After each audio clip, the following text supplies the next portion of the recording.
হুসাইন রাদিয়াল্লাহু আনহু শহীদ হয়ে গেলেন কেন? খেলাফত পুনরুদ্ধারের জন্য, অন্য কোনো কারণ তো নাই। থাকলে আমাকে শেখান, আমি শিখে যাই আপনাদের এলাকা থেকে নতুন করে। হুসাইন শহীদ হয়েছিলেন কেন? একমাত্র জবাব, খেলাফত পুনরুদ্ধারের জন্য। কারণ খেলাফত তিনি দেখতে পাচ্ছিলেন চলে গেছে অযোগ্যের হাতে, পাপিষ্ঠের হাতে, ইয়াজিদের হাতে। তিনি চাচ্ছিলেন খেলাফতকে ফিরাবেন নবীর আদর্শে, আবু বকর, ওমর, ওসমান, আলী রাদিয়াল্লাহু আনহুর আদর্শে। এজন্যই তো গিয়েছিলেন। তাহলে যেই খেলাফত পুনরুদ্ধারের জন্য হুসাইন জান দিয়ে দিলেন, ওই হুসাইনের নাম বলতে বলতে ফেনা তো মুখে তুলে ফেলি, কিন্তু খেলাফত কায়েমের ফিকির তো আমাদের নাই। যদি থাকতো, 200 কোটি মুসলমান থাকলে খেলাফত থাকে না কিভাবে আমাকে বলেন? খেলাফত মানে কি? সবাই মিলে এক হবে, এক হয়ে কেন্দ্রীয় একজনকে নেতা বানাবে, যিনি সবার নেতা, সবার মানে সমগ্র বিশ্ব মুসলমানের নেতা। খ্রিস্টানদের কিন্তু আছে, পোপ আছে না? পোপ কি পোপ নাই? সবার নেতা। একইভাবে শিয়াদেরও আছে। ওই ইরানেও দেখবেন প্রধান ধর্মীয় নেতা বলে না একজন, কিন্তু সারা দুনিয়ার প্রধানতম মুসলমান নেতা নাম বলেন দেখি। থাকলে কি হতো? সে সব মুসলমানকে নিয়ে একটা বাহিনী বানাতো। ওই বাহিনী সমস্ত মুসলমানদের অস্তিত্ব রক্ষার জন্য লড়াই চালাতো। এই মসজিদে আকসা হেফাজতের দায়িত্ব কি শুধু ফিলিস্তিনের মুসলমানের নাকি আমারও? আর ইমান থাকলে বলেন না, ফিলিস্তিনের মসজিদে আকসা রক্ষা করার দায়িত্ব শুধু ফিলিস্তিনিদের না বাংলাদেশিদেরও? সারা দুনিয়া যারা নিজেকে মুসলমান বলবে, আল্লাহর বান্দা বলবে, আল্লাহর ঘর হেফাজতের দায়িত্ব তার কাঁধেও নিতে হবেই হবে। তাহলে ওই লড়াইয়ে আমি সামিল হতে পারছি না কেন? এজন্যই তো আমরা ছড়িয়ে ছিটিয়ে আছি। আমাদের চেইন অফ কমান্ড নাই, আমাদের কেন্দ্রীয় নেতৃত্ব নাই, যার অধীনে আমরা সকলে ঐক্যবদ্ধ হব। খেলাফত মানে তো এটাই ছিল।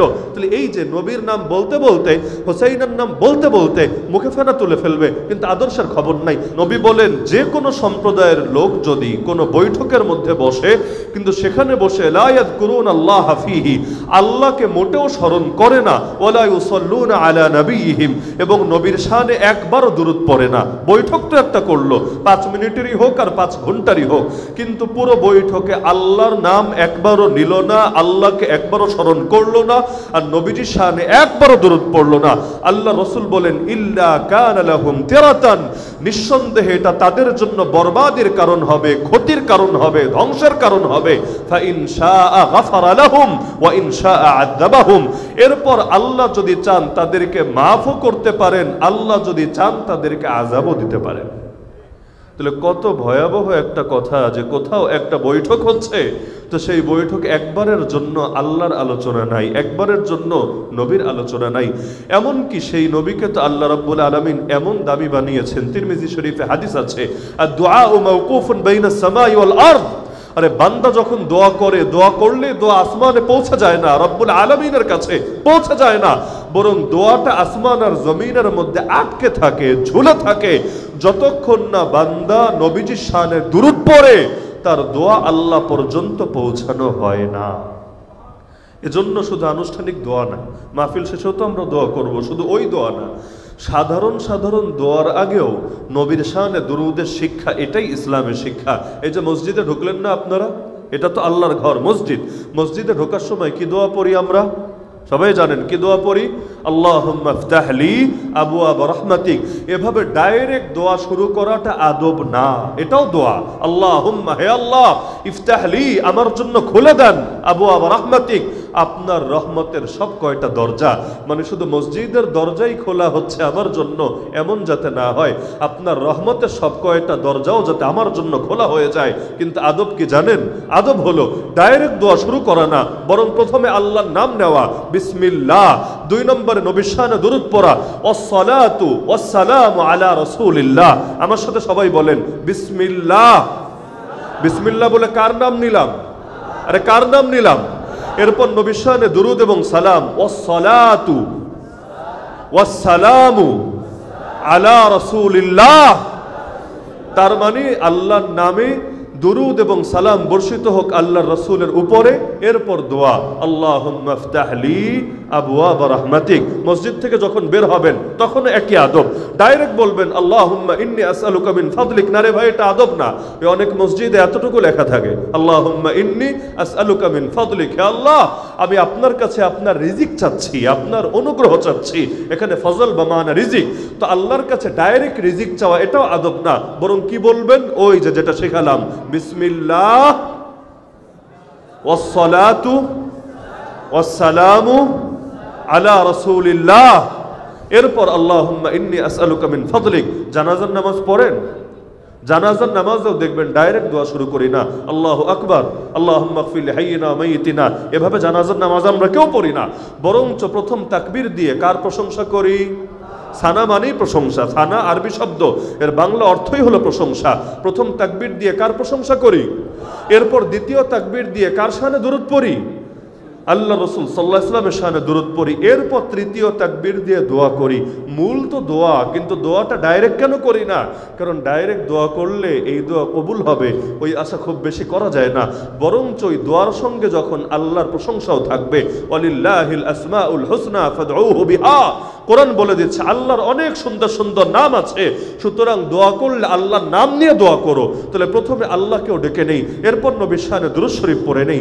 এমনকি মজার বিষয় কি জানেন, শুধু নবীর শানেই কিন্তু দুরূদ পড়ি না। এই যে আমরা জানাজার মধ্যে যে দুরূদ পড়ি, নামাজের মধ্যে যে দুরূদ পড়ি, এখানে শুধু নবীর শানেই পড়ি না, বরং আরও একটা জিনিস যুক্ত আছে। যেমন দোয়ার বাক্য শুনলেই বুঝবেন, আল্লাহুম্মা সাল্লি আলা মুহাম্মাদ, এরপর মাশাআল্লাহ সবাই জানেন ওয়ালা আলি মুহাম্মাদ। অর্থ কি? হে আল্লাহ, আপনি রহমত বর্ষণ করেন মুহাম্মদ সাল্লাল্লাহু আলাইহি ওয়াসাল্লামের উপরেও এবং আহলে বাইতের উপরেও। মানে বাক্যটা খেয়াল করেন, শুধু নবীর শানে আল্লাহ রহমত নাজিল করেন এভাবে বলে কিন্তু শেষ না, বরঞ্চ সাথে আরো অ্যাড আছে, হে আল্লাহ রহমত বর্ষণ করেন মুহাম্মদ সাল্লাল্লাহু আলাইহি ওয়াসাল্লামের উপরেও এবং ওয়ালা আলি মুহাম্মদ, আল্লাহর রাসূলের আহলে বাইতের উপরেও। এজন্য ইমাম শাফিঈ রাহমাতুল্লাহি আলাইহি বলেন, ইয়া আলা বাইত রাসূলিল্লাহি হুব্বুকুম ফারদুম মিনাল্লাহি ফিল কুরআনি আনজালাহু ইয়াকফিকুম মিন আযীমিল ফখরি আন্নাকুম মান লাম ইউসাল্লি আলাইকুম লা সালাতা লাহু। হে আহলে বাইত, তোমাদের গর্বের জন্য তো এটাই যথেষ্ট ছিল যে তোমাদেরকে ভালোবাসাকে আল্লাহ ফরজ করে দিয়েছেন। আসমান থেকে নাজিল করা কোরআনের মধ্যে এটাকে ফরজ বলে জানিয়ে দিয়েছেন। শুধু তাই না, বরঞ্চ যে তোমাদের নামে তোমাদের শানে দুরূদ পড়ে না, তার দুরূদ পূর্ণাঙ্গই হয় না। এর চাইতে বড় গর্বের বিষয় তোমাদের জন্য কি হতে পারে? সুবহানাল্লাহ। কিয়ামত পর্যন্ত যত মানুষ দুরূদ পড়ে, এই যে আমরা দুরূদের মধ্যে শুধু নবীর নাম বলে শেষ করি না, এই যে একটু আগে এখানে দুরূদ পড়া হচ্ছিল সাল্লাল্লাহু আলা সাইয়্যিদিনা মুহাম্মদ বলে শেষ করে না, ওয়া আলা আলিহি ওয়া আসহাবিহি ওয়া সাল্লাম। এই যে আহলে বাইতের কথা আনে, তো কিয়ামত পর্যন্ত আদব আল্লাহ তাআলা শিখিয়ে দিয়েছেন। তাহলে নবীর শানে দুরূদ পড়লে আসল ফায়দা কি নবীর নাম? আর কেন? কারণ নবী তো এমন এক মাকামে আছেন, তার কোনো কিছু হারানোর ভয় নাই, তার কোনো কিছু কমার কোনো আশঙ্কা নাই। আমার মতো এক সাধারণ মানুষ সারা জীবনে যদি একবার দুরূদ না পড়ে, ওনার কোনো কমতি হবে না, কোনো কিছু আটকে থাকবে না। কারণ মুহাম্মদ এই যে নাম, আমরা যে কালেমায় পড়ি লা ইলাহা ইল্লাল্লাহ মুহাম্মাদুর রাসূলুল্লাহ, মুহাম্মদ শব্দের অর্থ কি জানেন? মুহাম্মদ মানেই হলো মান ইজতামাআত ফীহিল খিসালুল মাহমুদাতু কুল্লুহা, প্রশংসা করার মতো যত গুণ হতে পারে, যত গুণ এমন আছে যেই গুণের প্রশংসা করা যায়, সবগুলো গুণ যার একার ভেতরে থাকে, আরবিতে তাকে মুহাম্মদ বলে। মানে নামটা আল্লাহ কি নাম রেখেছেন চিন্তা করেন। এই নাম রেখেছেন কে? রেখেছেন আল্লাহ, ঢেলে দিয়েছেন তার দাদার মস্তিষ্কের ভেতরে। শব্দটা যদিও আরবি শব্দ, কিন্তু এই শব্দে তার পূর্বে কারো নাম রাখা হয় নাই, কারণ কারো মাথায় আসে নাই। আল্লাহ রিজার্ভ রেখেছেন, বরাদ্দ রেখে দিয়েছেন এই নামটা তার জন্য। কারণ বাস্তবতা এটাই, এই নাম অন্য কারো শানে প্রয়োগ হওয়া বড় কঠিন। আমরাও তো আমাদের নামের আগে বরকতের নিয়াতে লিখি না মুহাম্মদ, অনেকেই লেখেন না নামের আগে মুহাম্মদ, কিন্তু আমরাও কিন্তু এটা বিশ্বাস করি যে এটা আমি লিখছি ওই নবীর নামের সাথে সম্পর্কের জন্য বা বরকতের নিয়তে। নাহলে বাস্তবতা এটাই, এই নামের মূল যে অর্থ, এটা আমি কেন গোটা জগতের সবার ভেতরেও পাওয়া যাওয়া সম্ভব না। এই নামের প্রকৃত হকদার যদি কেউ থাকে, তিনি একজনই, মুহাম্মদুর রাসূলুল্লাহ সাল্লাল্লাহু আলাইহি ওয়াসাল্লাম। কি দুরূদ পড়তে কষ্ট হয় নাকি আপনাদের? সাল্লাল্লাহু আলাইহি ওয়াসাল্লাম কিন্তু সবাই বলে নাই, অথচ সাল্লাল্লাহু আলাইহি ওয়াসাল্লাম একবার বললে আল্লাহ রহমত কয়টা নাজিল করেন? কয়টা নাজিল করেন? 10টা, সর্বনিম্ন 10টা। এমনকি এক সাহাবী যার নাম উবাই রাদিয়াল্লাহু আনহু, তিনি একদিন খেয়াল করলেন যে আল্লাহ রাসূল নিয়মিতই তিনি শেষ রাতে উঠতেন। আমরা তো সারা বছরে, আল্লাহ মাফ করুক, ফজরের নামাজও কয়দিন পড়ি আল্লাহ ভালো জানেন, কিন্তু আল্লাহ রসুল তো শুধু ফজরের সময় ঘুম ভাঙত এমন না, বরঞ্চ আল্লাহ রসুল তো রাতের বড় অংশই নামাজে কাটাতেন, বিশেষ করে শেষ রাতে। তো আল্লাহ রসুল শেষ রাতে উঠে তিনি অন্যদেরকেও বলতেন উযকুরুল্লাহ উযকুরুল্লাহ, তোমরা আল্লাহর জিকির করো, আল্লাহকে স্মরণ করো। জাআতির রাজিফা তাতবাউহার রাদিফা জাআল মাউতু বিমা ফি জাআল মাউতু বিমা ফি। আরে কেন আল্লাহকে স্মরণ করবা না? কিয়ামত বড় নিকটে চলে এসেছে, মৃত্যু বড় নিকটে চলে এসেছে, সুতরাং তোমরা আল্লাহকে বেশি বেশি স্মরণ করো। তো এক রাতে সাহাবী উবাই রাদিয়াল্লাহু আনহু বলল, ইয়া রাসূলুল্লাহ, আপনার কাছে আবার একটা জিনিস জানার আছে। নবী বললেন, কি জানতে চাও বলো দেখি। তিনি বললেন, ইয়া রাসূলুল্লাহ, আমার প্রশ্ন হলো, আমি তো আমার নিজের জন্য দোয়া করি, দোয়ায় যখন আমরা হাত তুলি, দোয়া নিজের জন্য করি না? সবাই তো করি, নিজের জন্য, নিজের ফ্যামিলির জন্য করি। তো ইয়া রাসূলুল্লাহ, আপনি আমাকে একটু বলে দেন, আমার নিজের জন্য কতটুকু দোয়া করব আর আপনার শানে কতটুকু দুরূদ পড়ব? মানে মোট দোয়া যদি আমি করি ধরেন 100টা, এর মধ্যে নিজের জন্য কয়টা করব আর আপনার শানে দুরূদ হিসাবে আমি কয়টা করব? কাম আজআলু লাকা মিন সালাতি। নবী বললেন, শোনো, মা শিইতা, তোমার ইচ্ছা, তোমার যতটুকু ইচ্ছা ততটুকু, কোনো ধরাবাধা নাই। খুব সহজ জবাব দিলেন যে কোনো ধরাবাধা নাই যে আমার জন্য এতবার করা লাগবে আর তোমার নিজের জন্য এতবার করা লাগবে, এটা তোমার ইচ্ছা। খুব সরল জবাব। কিন্তু তিনি বললেন, ইয়া রাসূলুল্লাহ, তাহলে আমি যদি এমন করি আর রুবু 4 ভাগ করি, 4 ভাগ দোয়ার এক ভাগ আপনার জন্য বরাদ্দ রাখি, সেটা শুধুই আপনার শানে দুরূদ হিসাবে আমি পড়ব, আর বাকি 3 ভাগ আমি আমার জন্য করব, এতে হবে কি না? নবী বললেন, হ্যাঁ তোমার ইচ্ছা, কিন্তু ফাইন জিত্তা ফাহুয়া খায়রুন লাকা, তুমি যদি বাড়াও এটা তোমার জন্য উত্তম হবে। সে সাহাবী বলেন, ইয়া রাসূলুল্লাহ, তাহলে বাড়ালাম, ঠিক আছে, তাহলে আমি এক কাজ করি, আর নিসফ, আমি অর্ধেক করি, মানে 4-এর 2, 4-এর 2 ভাগ আপনার জন্য, 2 ভাগ আমার জন্য, অর্ধেক অর্ধেক করি, এতে হবে কি না? নবী বললেন, তোমার ইচ্ছা, তবে যদি আরো বাড়াও এটা তোমার জন্য কল্যাণকর হবে। তিনি বললেন, ইয়া রাসূলুল্লাহ, তাহলে আরো বাড়াই, তাহলে 3 ভাগ করে 2 ভাগে আপনার জন্য আমি দোয়া করব দুরূদ হিসাবে, আর 1 ভাগ আমি আমার নিজের জন্য শুধু করব, এতে হবে কি না? নবী বললেন, তোমার ইচ্ছা, তবে যদি আরো বাড়াও এটা তোমার জন্য কল্যাণকর হবে। এবার তিনি বললেন, ইয়া রাসূলুল্লাহ, তাহলে আর বাড়ালে আর থাকে কি? তাহলে এক কাজ করি, আজআলু লাকা সালাতি কুল্লাহা, আমি আমার নিজের জন্য আর কোনো দোয়াই করব না, আমি শুধু আপনার শানে দুরূদই পড়ব, যে আল্লাহ যাতে আপনার উপর রহমত বর্ষণ করেন, আপনার শানে সালাম আল্লাহ তাআলা যাতে নাজিল করেন, আমি শুধু আপনার জন্যই করতে থাকবো, এতে ফায়দা হবে কি না? আল্লাহ রাসূল বলেন, যদি এই কাজ করতে পারো হে সাহাবী, তাহলে শোনো, ইদান তুকফা হাম্মাকা ওয়া ইগফারু লাকা যামবুকা, যদি এই কাজ করতে পারো তাহলে তোমার যত দুশ্চিন্তা আছে সব দুশ্চিন্তার জন্য আল্লাহই যথেষ্ট হয়ে যাবেন, জীবনে আর কোনো পেরেশানি থাকবে না, আর কোনো দুশ্চিন্তা থাকবে না। শুধু এতেই শেষ না, ওয়া ইগফারু লাকা যামবুকা, তোমার যত পাপ আছে এই পাপ আল্লাহ মাফ করে দিবেন। নিজের জন্য দোয়া করার টাইম পাচ্ছে না, কারণ সব তো নবীর জন্য করবে, কথা দিয়ে দিয়েছে, তো নিজের জন্য করলে কয়টা আর করবে? আমরা যখন দোয়ায় হাত তুলি, আপনিই বলেন কয়টা হাজতের কথা মনে পড়ে? হাজত যদি থাকে 50টা, দোয়ায় হাত তুললে দেখবেন 5টাও ঠিক মতো মনে পড়ে না, এটাই কিন্তু স্বাভাবিক। হাত তুললে অনেক কিছুই জেহেন থেকে হারায় যায়। তো নবী বলে দিলেন, যদি তুমি তোমার দোয়ার সব টাইমও আমার জন্য বরাদ্দ করে দিতে পারো উম্মত, টেনশনের কিছু নাই, কি আর দোয়া করবা তুমি? তোমার জিন্দগির সব পেরেশানির দায়িত্ব আল্লাহ নিজে নেবেন, আর আল্লাহ যার দায়িত্ব নেন তার আর জীবনে কোনো পেরেশানি থাকে না। এজন্য কেউ যদি পরামর্শও চায় যে হুজুর আমার হাতে কিছু টাইম আছে, আমি কি ইস্তেগফার বেশি করব, নাকি সুবহানাল্লাহ আলহামদুলিল্লাহ বেশি পড়ব, নাকি দুরূদ শরীফ বেশি পড়ব, তাহলে আমি সহজে জবাব দিয়ে দিই, শোনো, তুমি যদি একের ভেতর দিয়ে সব পেতে চাও, একের ভেতর দিয়ে সব পেতে চাও, দুরূদ শরীফ পড়ো, আল্লাহ রাব্বুল আলামিন সবগুলোই তোমাকে দিয়ে দিবেন। আমার নিজের জীবনের অভিজ্ঞতা, ছাত্র জামানায় পরীক্ষা দিতে যাব, তো মাঝে মাঝে তো পরীক্ষার হলে, আশা করি এই অভিজ্ঞতা আপনারাও যারা পড়াশোনা করেছেন কমন আছে, সেটা হলো অনেক সময় এমন হয় পরীক্ষার হলে গিয়ে মনে পড়ে এই জিনিসটা তো আমার পড়া ছিল কিন্তু মাথায় আসছে না। হয় না অনেক সময় প্রশ্ন দেখলে বোঝা যায় যে এটা আমি পড়েছিলাম, আমি বুঝেছিলাম, কিন্তু ডাউনলোড ফেইল্ড, নেটওয়ার্ক স্লো, এখন মাথায় ঠিকঠাক মতো আসছে না। কি হবে এখন? পরীক্ষার হলে তো আর বইও নিয়ে আসে নাই যে এক নজর খুলে দেখবে, আবার গালগল্প করার সুযোগ নাই, কারণ গার্ডে যারা আছে তারা দেখলে ঝামেলা হয়ে যাবে। তো এখন কি হবে? তা আমি একবার এক উস্তাদের কাছে, আমাদের এক মুহাদ্দিস ছিলেন, তার কাছে পরামর্শ চাওয়ার জন্য গেলাম শরহে বেকায়ের বছর, যে হযরত আমাকে একটা পরামর্শ দেন, যদি এমন হয় আমি কি করব। তা আমি ভাবলাম যে তিনি হয়তো তাওয়াক্কুলের কোনো দোয়া শিখিয়ে দিবেন, আল্লাহর উপর ভরসা সংক্রান্ত কোনো দোয়া, যে দোয়া পড়লে আল্লাহর নুসরত নেমে আসবে। তো হুজুর আমাকে বললেন, যখনই এমন হবে আমি তোমাকে একমাত্র আমল বলছি যেটা ফেল হবে না, সেটা হলো তুমি বারবার বারবার দুরূদ শরীফ পড়বা, আল্লাহ তোমার মাথায় ঢেলে দিবেন। কিন্তু জবাবটা আমার ওই সময়, তখন তো বাচ্চা মানুষ, ওই সময় অত বেশি পছন্দ হলো না। তখন মনে হলো আসলেই কি শুধুমাত্র দুরুদের দ্বারাই সব মনে আসবে?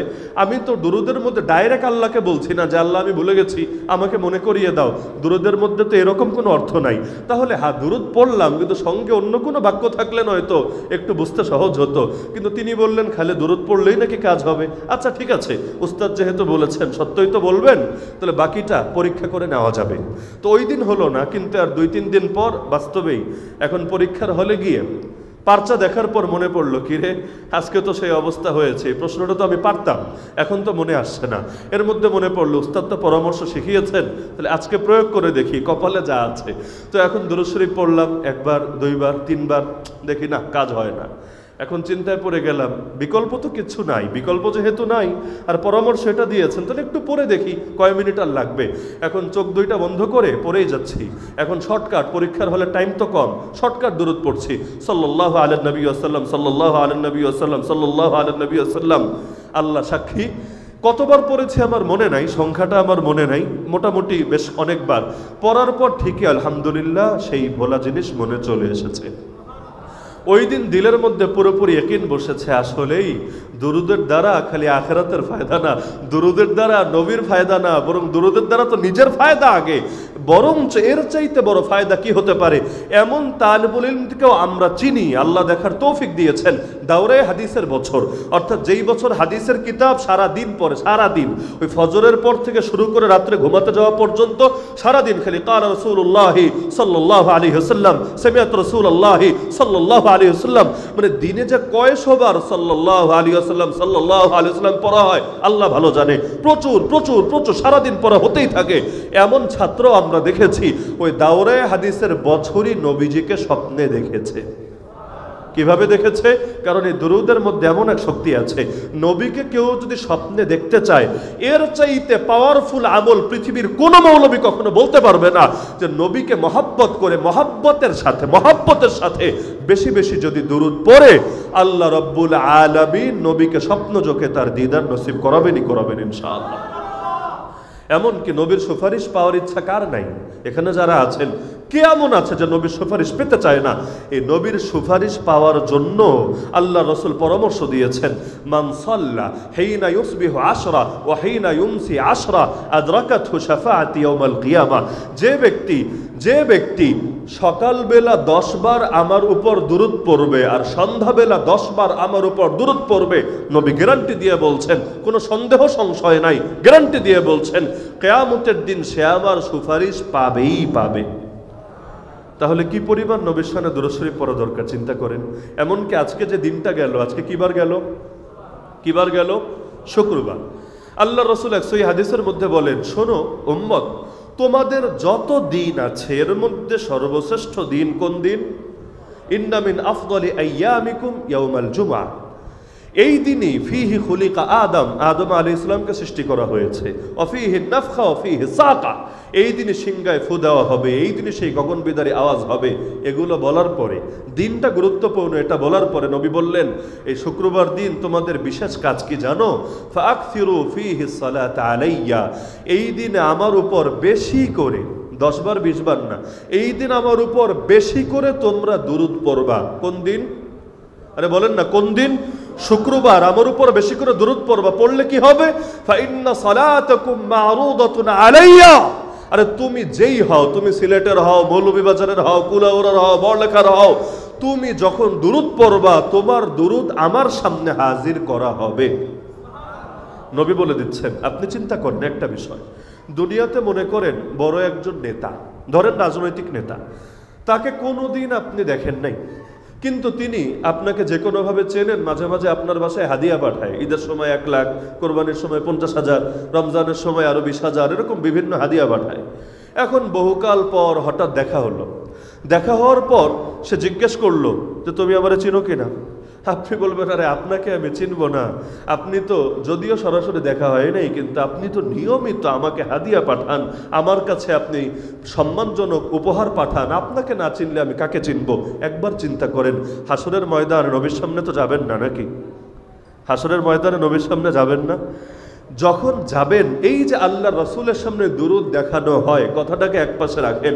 এখন যেই আল্লাহর বান্দা নবীর কাছে 1 কোটি বার দুরুদ হাদিয়া পাঠিয়েছে, আরেকজন 1 লক্ষ বার পাঠিয়েছে, আরেকজন 1000 বার পাঠিয়েছে, আরেকজন 100 বার পাঠিয়েছে, সবাই যখন নবীর সামনে গিয়ে হাজির হবে, আল্লাহ নবীর কাছে তাদের মূল্য, তাদের সম্মানকে সমান হবে না পার্থক্য থাকবে? কারণ নবীজির কাছে যার নামটা নবীর কাছে বারবার বারবার উপস্থাপন করা হবে, ইয়া রাসূলুল্লাহ, আপনার বান্দা আব্দুল্লাহ কুলাউড়ার অমুক ইউনিয়ন থেকে আপনাকে আজকে 1000 বার আপনার সামনে দুরূদ পড়েছে, সালাম পাঠ করেছে, এই যে এই সপ্তাহের মধ্যে 10,000 বার আপনার উপর দুরূদ পড়েছে, সালাম পড়েছে, এভাবে বারবার বারবার বারবার বারবার একটা নাম যখন সামনে আসতে থাকে, দিলে মহব্বত তার জন্য তৈরি হবে না তো কার জন্য ভাই তৈরি হবে? তো আল্লাহ রাসূল বললেন যে তোমরা দুরূদ পড়লে সেই দুরূদ আমার সামনে উপস্থাপন করা হয়। এখন আপনি বলতে পারেন আমি আছি কুলাউড়ায়, নবীজি আছেন কোথায়? আর নবীজি আছেন কোথায়? মদিনা শরীফের রওজায়ে আতহারে। দূরত্ব তো বিশাল, বিমানে চড়লেও তো 8-9 ঘন্টা টাইম লাগবে। তাহলে এখানে সালাম সেখানে যাবে কিভাবে? আমি নয়তো এখানে বসে দুরূদ পড়ছি, একা একা পড়ছি, এই সালাম যাবে কিভাবে? আরে বড় সহজ সমাধান আছে। আমরা স্বাভাবিকভাবে কি করি, আমি নিজেও করি। কেউ যদি আমাকে বলে হুজুর আমি হজে যাচ্ছি, আমি উমরায় যাচ্ছি, আমি তাকে 2টা কথা বলি। 1 নম্বরে ভাই দোয়ায় আমাকেও স্মরণ রাখো, 2 নম্বর হলো আমার সালামটা নবীজির রওজায় পৌঁছে দিও, বাল্লিগ সালামি রাওদাতান ফিহা নবিয়ুল মুহতারাম। কিন্তু বছরে কয়জনই আর হজে যাবে, কয়জনই উমরায় যাবে? আচ্ছা আমি যে সালামটা তাকে দিব, সে গিয়ে যে পৌঁছাবে, ভুলে যাবে না, এরই বা কি গ্যারান্টি আছে? আচ্ছা তার হায়াতি এতটা লম্বা হবে, সে ওই পর্যন্ত যেতে পারবে, এরই বা কি গ্যারান্টি আছে? কিন্তু আমার তো ডেইলি পৌঁছানো দরকার। তাহলে এই পৌঁছানোর মাধ্যম কি হবে? তা এক বুজুর্গের ঘটনা আছে। এক লোক তাকে বলছে যে হুজুর আমার সালাম নবীর রওজায়ে আতহারে পৌঁছে দিয়েন। তিনি বললেন ঠিক আছে আমি পৌঁছাবো, কিন্তু তোমাকে আমি আরো শর্টকাট পদ্ধতি শেখাচ্ছি। আমাকে বললাই সালাম পৌঁছতেও তো 2-4 দিন লাগবে, আবার হায়াত মৌত তো আল্লাহর হাতে, আল্লাহ ভালো জানেন অত পর্যন্ত আমি যেতে পারবো কিনা, কিন্তু আমি তোমাকে শর্টকাট পদ্ধতি বলছি। সেই পদ্ধতি কি জানো? ইন্না লিল্লাহি মালাইকাতান সাইয়াহিনা ফিল আরদ। আল্লাহ রব্বুল আলামিনের আলাদা এক ফেরেশতার ব্যাটালিয়ন আছে। দুনিয়াতে যেমন সরকারের বাহিনী আছে না, বাহিনী একটা না কিন্তু অনেক বাহিনী, পুলিশ বাহিনীও বাহিনী, র্যাবও বাহিনী, আর্মিও বাহিনী, বহুত বাহিনী। সব বাহিনীর কাজ এক না আলাদা আলাদা? পুলিশের কাজ যা আর্মির কাজও কি তা নাকি আলাদা? তা আল্লাহ রাব্বুল আলামিনের বহু দায়িত্বে বহু টিম আছে ফেরেশতাদের। এর মধ্যে নবী বলেন ফেরেশতাদের আলাদা টিমই আছে যাদের কাজ হলো সারা দুনিয়ায় ঘুরে বেড়ায়। এই মৌলভীবাজার, এই আমেরিকা, এই কানাডা, এই সিঙ্গাপুর, এই মালয়েশিয়া, এই থাইল্যান্ড, এই সৌদি আরব, সারা দুনিয়া ঘুরতেই থাকে। এদের কাজ একটা, সেই কাজ কি? ইউবাল্লিগুনি মিন উম্মতি আসসালাম। আরে আমার উম্মত পৃথিবীর যেই প্রান্ত থেকেই আমাকে সালাম দেয়, সেই সালামটা নিয়ে সঙ্গে সঙ্গে আমার কাছে পৌঁছে দেয়। আচ্ছা কুলাউড়া থেকে একজন ফেরেশতার রওজা পর্যন্ত যেতে তো 2-4 বছর সময় লাগবে, তাই না? 2-4 মাস তো লাগবেই নাকি? 2-4 দিন লাগবে? 1 সেকেন্ডও তো লাগবে না, 1 সেকেন্ডও লাগবে না। এক ফেরেশতার সাইজই তো এত বড়, এর সামনে গোটা পৃথিবীটাই কিছু না। এখান থেকে ওই পর্যন্ত যেতে তার তো কোনো, ওই আলো যেতেও যে পরিমাণ সময় লাগবে, আল্লাহর বান্দার তো ওই পরিমাণ সময়ও লাগবে না। তো সালাম দিতে দেরি হয়, নবী পর্যন্ত পৌঁছতে দেরি হয় না। এমনকি সালাম পৌঁছেই শেষ না, পৌঁছেই শেষ না। এখন আপনি আমার কাছে পৌঁছালেন, একটুকে শেষ যদি হতো তাও তো ফজিলতের ব্যাপার ছিল। কিন্তু আল্লাহ রাসূল বলেন মা মিন আহাদিন ইউসাল্লিমু আলাইয়া ইল্লা রাদ্দাল্লাহু আলাইয়া রূহি হাত্তা আরুদ্দা আলাইহিস সালাম। আরে যেই ব্যক্তি, যেই উম্মতি আমাকে সালাম দেয়, সঙ্গে সঙ্গে আল্লাহ রাব্বুল আলামিন আমার রূহকে আমার কাছে পৌঁছে দেয়, আর আমি তার সালামের জবাব দিয়ে দেই। তাহলে এই যে নবীর সামনে দরুদ পড়লাম, এখানে বসেও ধরেন 10 বার পড়লাম সাল্লাল্লাহু আলাইহি ওয়াসাল্লাম, শুধু আল্লাহ রহমত দিয়েছেন তা না, অতটুকু হলেও তো বিশাল, অতটুকু হলেও তো বিশাল, কিন্তু অতটুকুই না, বরঞ্চ আল্লাহ তার কি শান বাড়িয়েছেন। আমি নবীকে সালাম দিলাম, নবীও আমাকে সালামের জবাব দিয়ে দিলেন। আচ্ছা আমি নয়তো পাপী মানুষ, আমি নয়তো পাপী মানুষ, কিন্তু নবী তো মাসুম নবী। ওই নবী যখন আমাকে সালামের জবাব দিলেন, ওই দোয়ার চাইতে দামি দোয়া কি হতে পারে? নবী যখন, কারণ সালামও দোয়া, সালামের জবাবটাও তো দোয়া, জানেন তো আপনারা, সালাম দেওয়াটাও দোয়া। এই যে সালাম দিলাম আসসালামু আলাইকুম ওয়া রাহমাতুল্লাহ, বসে যে আমি সালাম দিলাম, এটাকে দোয়া দিলাম না বদদোয়া দিলাম? সালাম ও দোয়া। আপনারা যে জবাব দিলেন ওয়ালাইকুম আসসালাম, আপনারা কি করলেন? আপনারাও তো আমাকে দোয়া দিলেন। তা আমি নবীকে সালাম দিলাম, দোয়া, নবীও আমাকে সালাম দিলেন, দোয়া। আরে কই আমি গুনাহগারের দোয়া আর কই মাসুম নবীর দোয়া? ওই নবীর দোয়া দিনে যে 10 বার পায়, 20 বার পায়, 100 বার পায়, 1000 বার পায়, ওর চাইতে দামি কপালওয়ালা পৃথিবীর বুকে কে হতে পারে?